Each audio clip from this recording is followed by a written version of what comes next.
that has been going on is that the International Olympic Committee has decided to drop wrestling from the 2020 games. Give us a little feedback and how you feel about that. Disgusted. I mean, more upset than anything, but, you got to take it. It's, every negative you get, you got to spin it like a positive. So we're going to try to stay positive during this interview. And it's a great opportunity. It's a great opportunity to grow the sport of wrestling. We have a spotlight on us that normally we don't get. Normally wrestling gets a big spotlight coming up to the Olympics. And here we are after the Olympics. And we have a lot of media and a lot of press and a lot of people wondering what's going on with this. And it's so we're going to use that as a positive to grow, promote our sport, and build it to be better than it ever has been. From what I've been told, that it was kind of a secret ballot where no one was really told about this vote. How do you feel about that? It's kind of upsetting. I mean, when you have 15 people making the decision for what the rest of the world watched, somebody's always going to be upset. And it's just unfortunate that, 99.9999 repeating percent of the world feels wrestling belongs in the Olympics. And then you get these .0000 whatever, these 6 or 7 people who somehow decided that, wrestling shouldn't be an Olympic sport. I mean, the fact that you can sit and look somebody in the face and say that, you can't. I mean, wrestling is an Olympic sport. It's the original Olympic sport. It belongs in the Olympics, more than, peas and carrots. As an athlete myself, I've learned many different things about wrestling and how it'll help you build character, discipline, respect. Tell us a little about your career and how you think it has built you as a person. Saved my life. I mean, I don't know where I'd be. I wasn't making the right decisions when I was a freshman in high school. And that's a really hard time for all kids. You're 13, 14 years old trying to figure out who you are, what you want to do, your body's changing, all this stuff. Wrestling took me in, brought me in, and it spit me out the man I am today. I have a college degree because of wrestling. I have a fan following because of wrestling. I have my education because of wrestling. I have my work ethic because of wrestling. Everything I do is because of this great sport. And I couldn't be more thankful of it. I'm the type of person that, I'm going to make sure that old woman, who has trouble carrying her grocery bags is going to get some help and walk out to the car. And that's just what wrestling taught me. You take care of others first, and yourself, you're always going to be taken care of.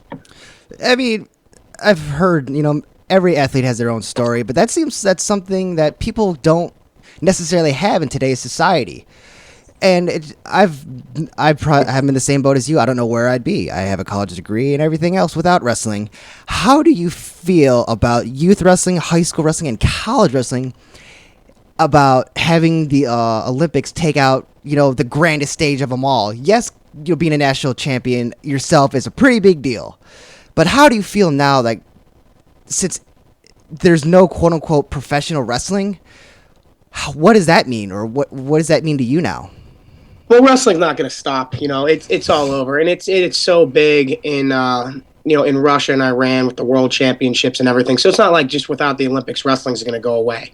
That won't happen. But what does kind of scare me, Danny, is a world that we live in today, and it's nice. I'm a pretty tough guy. I took second in the world. I feel like, majority of the people, if we have to go, fist to fist, more than likely I'm going to come out on top. But we live in a world where you don't need to do that, where you don't need to be physically strong. The physical strong, you don't need to be physically strong to survive. We're brought up in our DNA where it's survival of the fittest. That's who goes on, that's who moves on. But we're lucky and fortunate to live in a world where that doesn't matter anymore. And it's a little scary because people get lazy, people get weak, people get soft-minded. And that's what the sport of wrestling does. It makes you mentally tough. It makes you physically strong. It makes you, care and concern about, your surrounding, your teammates, yourself. And it puts a lot of, it puts a lot of discipline on people. You have to be motivated. You have to do the work to get the results. You can show up to wrestling and fake your way through everything, but when you're out there on the mat, your hard work and everything's going to show. So you can't hide behind anything or anyone else. And it's just kind of scary that our society's kind of going to that world, going towards that these days, which is why you need wrestling, especially in the youth, especially, in the high schools. It's just going to make people better kids, better people, and it's going to create a better planet. Absolutely. I've also looked up that wrestling and the marathon are man's oldest sport, wrestling back in the dirt. And from what I've learned and researched, guys over in like India, I believe it was Kumar, who was a multiple Olympic medalist, would wrestle in dirt. Yeah, it's crazy, and that's how it is over there. I mean, they don't have mats. You don't need mats. What's the great thing about wrestling? You don't need an Olympic pool. You don't need a bunch of balance beams and stuff. You don't need a horse and guns and all this stuff. You just need two people and a place where they can wrestle around on. I mean, even if it's on concrete, you can still do hand fighting. It's a sport that is spread, and done in our genetics. I mean, there's a video out there of two twins in the womb kind of wrestling with one another. And that's before they're even born, before they even, have complete thought processes. It's ingrained in our DNA to wrestle, to struggle, to survive. And that's the greatest thing about the sport. You go to any culture, any place, India, Russia, they're going to have, you go to the tribes that have never been touched by civilization, and they have wrestling competitions because it's in their nature. And that's how their sport goes. And I'm just really urging the IOC and everybody to make sure they recognize that and keep wrestling where it belongs, which is in the Olympic Games. Now, how do you feel like, say, if we're Title IX rear its ugly head up, we had to drop it because of this or that? Do you think that changes anything? It doesn't. I'm all about equality and everything when it can be. But the thing about Title IX is if you ask 100 guys if you want to play sports in college and you ask 100 girls if you want to play sports in college, the girls are always going to be less. And that's just a simple fact. I mean, it's the way it is. So what stinks about that is, you have 60 guys that say they want to play sports in college, and then you have 40 girls who want to say it. What about those 20 guys that wanted to play? You're taking away their opportunities and their dreams. I don't think you should ever have to take away someone's opportunity to make things equal or fair. Right. And that's where I stand on that with Title IX. It's a great idea. It has, great movements behind it. I think there should be equality in sports, but they got to find a better way to do that. Title IX is killing men's gymnastics. It's hurting wrestling. It's hurting other sports and other opportunities for people. And it's sad. It had a great idea behind it, but it's not doing a great thing. It's killing other sports for their own good, and that's selfish.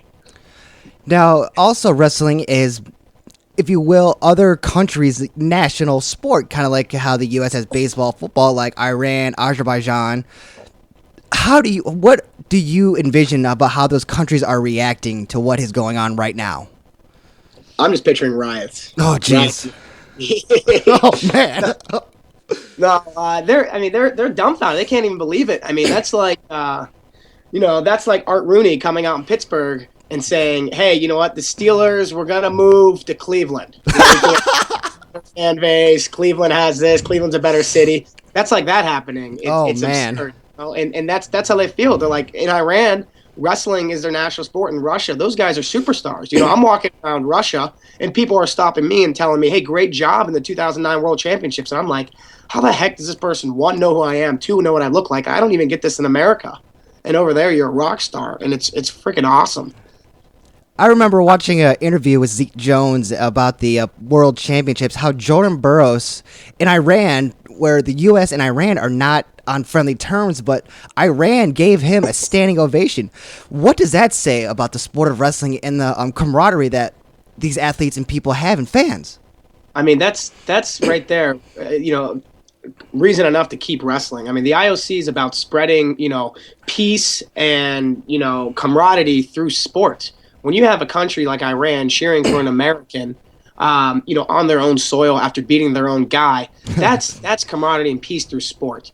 I know that it's hard for them to do whatever they're doing with their nuclear talks and come to agreement and everything like that, but we all can agree on is on the wrestling mat. You go out, you put your hard work in, and during that match, you root for your guy, you try to kill your guy, he tries to kill you, but when that match is over, you're a better person for going through that struggle, and you have a friend because of it. When you've bled with somebody, you just basically have gone all out to a point where you've never been, physically and mentally. It really brings two people closer together. And I have so much respect for all my opponents. And yeah, there's a couple guys I dislike here and there, for purposes off the mats. But I respect the heck out of them as a competitor, and I respect the heck out of them as a person for bringing everything they have at me. And it's something that more people in society need to experience. A little less Call of Duty playing, a little more. Yeah. Putting your butt, down on the mat, having to get up with 30 seconds or else your team loses the title. Right. People need that pressure.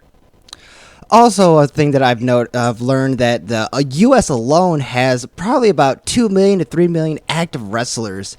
That's not just the world. That's just the United States alone. Don't you think that has something to do with it, to show how just one country alone, and we're not the biggest country, No. shows We're not even close. that what one country plus every other. The U.S. took second in the medal count, for crying out loud. Yeah, and it's crazy. So that's why it's a big, it's why it's like a kind of a big shock to everybody. But we're hoping, we're really trying to use this to promote our grassroots. We have our webpage up, which is keepolympicwrestling.com. We want to gather these 2 million, 3 million Americans, and we want to gather these other people across the country. We want them to go to our webpage. We want them to sign up on their email list and get ready. Support our sport. We have big things coming up. I think USA and Iran are going to wrestle in New York City in May. Russia's going to be there too for another match. And we have some really big things coming up here. Is that Beat the Streets?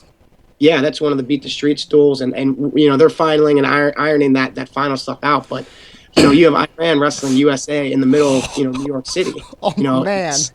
Yeah, and it's going to be crazy. And you have Jordan Burroughs, undefeated wrestlers, never lost a freestyle match, in his international career, wrestling Gudarzi, who is a 4-time runner-up. He took second in the world in 2009, in 10, and 11, and then second in the Olympics, losing to Burroughs the last 2 times.